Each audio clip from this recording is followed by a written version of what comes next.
मैं आज खास आपको बुलाया था क्योंकि जितने भी टिकट के एस्पिरेंट्स हैं, यानी जो टिकट चाहते हैं, मैं चाहता था कि आप सब आए। मैं सिर्फ आपसे मुख्तसर 2-3 बातें करना चाहता था।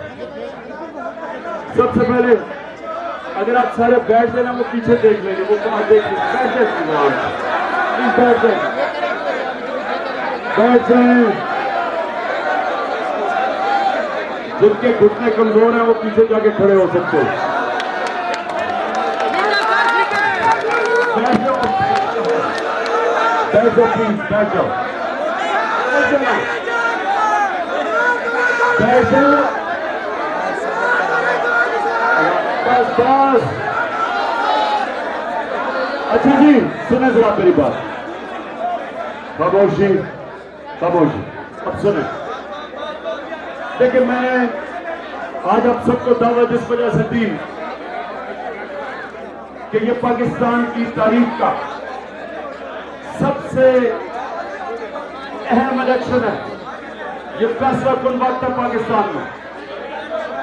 सारी पाकिस्तान की पॉलिटिकल पार्टीज एक तरफ, तहरीक इंसाफ एक तरफ, उनके साथ बदकिस्मती से इस वक्त एस्टेब्लिशमेंट भी है, लेकिन हमें उम्मीद है कि उनको अकल आ जाए और वो अवाम के साथ खड़ी हो।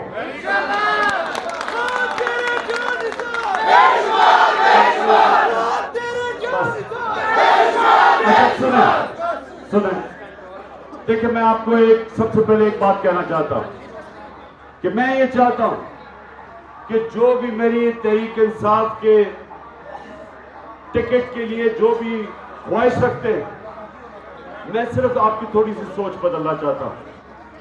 मैं ये नहीं चाहता कि जिस तरह इस मुल्क की 70 साल तारीख में जब भी जो ज्यादातर 95% लोग इलेक्शन वो लड़ने आते हैं जो ये समझते हैं कि एमपी या एमएनए बन के उनके में कोई इज्जत का इजाफा हो जाएगा, वो शायद पैसे ज्यादा बना ले, उनका अपने हल्के में टैका हो जाएगा, डीसी भी बात सुनेगा, थानेदार भी सुनेगा, या पटवारी भी सुनेगा।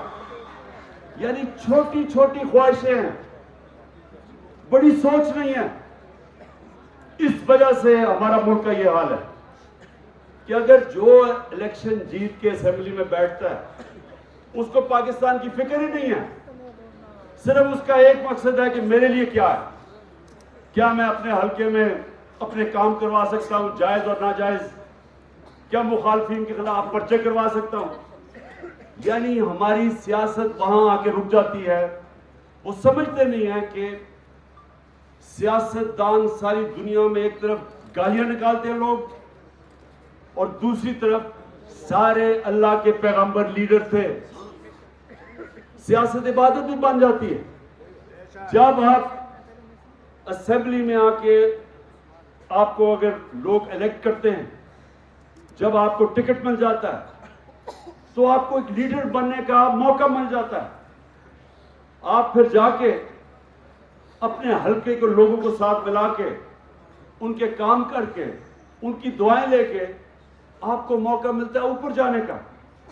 लेकिन अगर आपका मकसद सिर्फ ये है, ये जो सारे बैठे हुए हैं जिनको गालियां पड़ती हैं, जो इलेक्शन से भाग रहे हैं, उनका सिर्फ मकसद ये है कि मैं इक़्तिदार में आके अपने लिए जात के लिए क्या कर सकता हूं। पैसा चोरी करके मुल्क से बाहर को बड़े बड़े मालात खरीद लिए, लोगों से झूठ बोला, अवाम में आते हुए डरते हैं, इलेक्शन से वो भाग रहे हैं, चाहते हैं किसी तरह एस्टेब्लिशमेंट मिलके इलेक्शन में एक बददियानतदार इलेक्शन कमीशन को साथ मिला के इलेक्शन जीत जाएं ताकि फिर से लूटमार करें। लोग इनको बुरा भला कहते हैं, गालियां मिलती हैं, बदवाएं लोग देते हैं। इतने पैसा इकट्ठा करके लंदन में भी सारा वक्त नीचे लोग गालियां निकाल रहे होते हैं। जिल्लत अल्लाह की तरफ से आती है। ये जिल्लत चाहे जितना मर्जी पैसा खर्च करे किसी को बुरा भला कहने के लिए, कोई इंसान दूसरे इंसान को जलील नहीं कर सकता। ये अल्लाह की तरफ से जिल्लत आती है। इंसान अपने अमाल की वजह से जलील होता है। जितनी इन्होंने किरदार कुशी की है मेरे ऊपर, इस मुल्क की तारीख में शायद ही किसी के ऊपर ये किया हो, उसके ऊपर किताब लिखवा दी हो पैसे दे के, गंद उछाला हो, हर रोज कोई नया। वो शुक्र है अब अल्लाह हक है ना आपके सामने होगा कि इमरान खान को घड़ी घड़ी घड़ी कह के वो पता चला घड़ी किधर गई है, चोरी किधर हुआ, गाड़ी चोरी हो गई।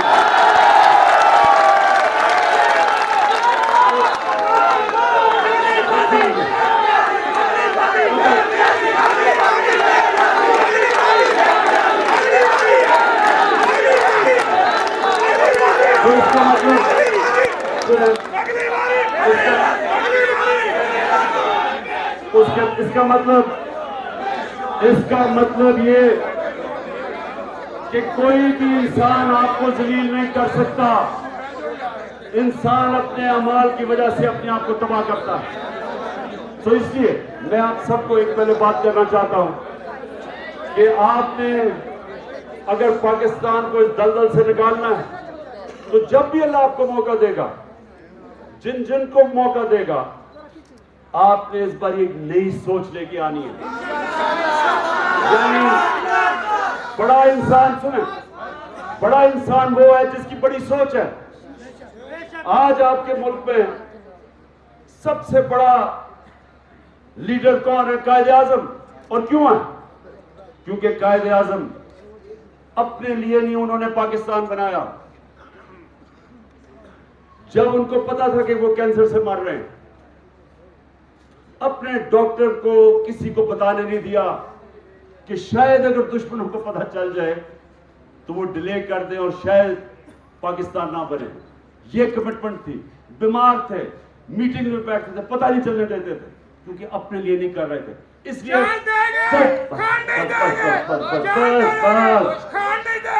जब तक, और इंशाल्लाह हमेशा हमारा मुल्क रहेगा, लोग हमेशा कायदे आजम को दुआएं देंगे, उसका लीडर मानेंगे उसे,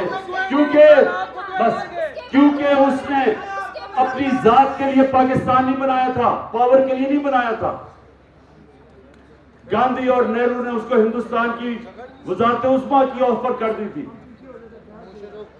ये समझे, जिस तरह हमारे नबी सल्लल्लाहु अलैहि वसल्लम को उन्होंने कहा चांद, जब उन्होंने कहा ना कि हम सब कुछ देना चाहते हैं, उन्होंने कहा चांद एक हाथ में और सूरज एक हाथ में, तब भी मैं नहीं अपने मौकफ से पीछे हटूंगा। उसी तरह कायदे आजम ने, उन्होंने कहा हम कभी पाकिस्तान के से पीछे नहीं हटेंगे, और इसीलिए आज तक हम उनसे प्यार करते हैं। नेल्सन मंडेला 27 साल जेल में रह के सब मुखालफिन को माफ कर दिया, क्योंकि वो अपनी जात के लिए नहीं था, साउथ अफ्रीका में आजादी के लिए खड़ा था। जब तक साउथ अफ्रीका रहेगा, मंडेला को लोग प्यार करेंगे। और इमरान खान को भी। इसलिए मैं आप सबको, देखें, आप सब जब टिकट मांगते हैं, आप लीडर बनना चाहते हैं, असल में ये आप कह रहे हैं कि हम अपने हल्के का लीडर बनना चाहते हैं, तो लीडर की सोच रखे। पहले सोच उस दुनिया के लीडर की समझे जिससे ना कभी आया ना कभी आ सकता। जब उन्होंने आखिरी खुतबा दिया तो ये जरा सुने, आखिर में उन्होंने जब खुतबा खत्म किया तो उन्होंने, लाख लोग खड़े थे, उन्होंने पूछा कि अल्लाह के सामने गवाही दो कि मैंने पूरी ईमानदारी से अपना पैगाम तुम्हें पहुंचाया। तो जैसे जैसे आवाज पीछे, क्योंकि पहला रो, फिर 10 रो, फिर आगे पीछे, आहिस्ता, तब तो लाउड स्पीकर नहीं थे, आहिस्ता आहिस्ता जब आवाज पीछे गई तो एक पूरा शोर उठना शुरू हुआ। सारे लोगों ने कहा, हाँ नबी सल्लल्लाहु अलैहि वसल्लम, दयानतदारी से आपने अल्लाह का पैगाम दिया, हम गवाही देते हैं। और उसके बाद सारा मजमा रोना शुरू हो गया। क्यों? क्योंकि सबको पता था कि वो अपनी ताकत की तो अरूज पे थे, लेकिन उनका जो आखिरी खुतबा था, उन्होंने कहा मैंने अपना दीन मुकम्मल कर दिया। और सारों को ये एकदम आया कि ये तो सिर्फ एक अल्लाह का पैगाम देने आए थे, जात के लिए नहीं आए थे। रोना शुरू कर दिया कि शायद आप दुनिया से चले जाएंगे। इसलिए मुसलमान उनके लिए मरने के लिए तैयार है।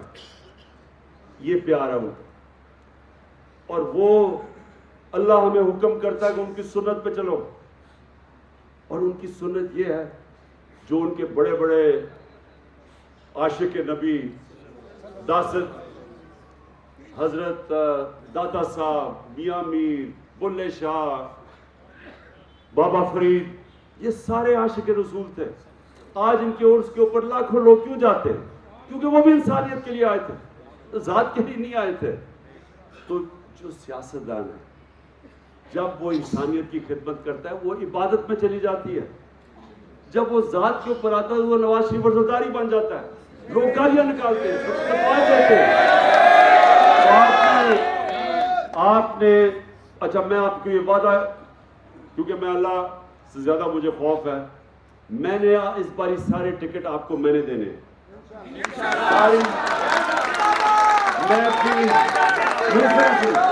मैं अपनी पूरी कोशिश करूंगा। इंसान से गलतियां होती है, लेकिन मैं पूरी कोशिश करूंगा कि मेरिट के ऊपर और मैं जो समझता हूं उनको मैं टिकट दूंगा।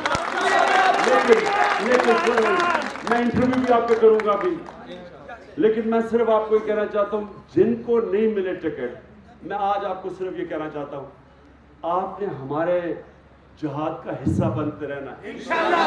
आपने ये नहीं कि जी मैं खड़ा हो जाऊं, आपने अपने आप को शिकस्त नहीं देनी। क्योंकि अब मैं आपको बता दूं, कोई जमात अब तहरीक इंसाफ को इंशाल्लाह नहीं हरा सकती। सिर्फ मुझे डर तहरीक इंसाफ का, तहरीक इंसाफ से वो शायद आपने, और मेरा ये वादा है कि आप सबको हम अपने साथ रखेंगे। मैंने कमिटीज बना दी हैं, जो पूरी, जैसे टिकट, मैंने सुना जरा मेरी बात, एजाज चौधरी पंजाब में,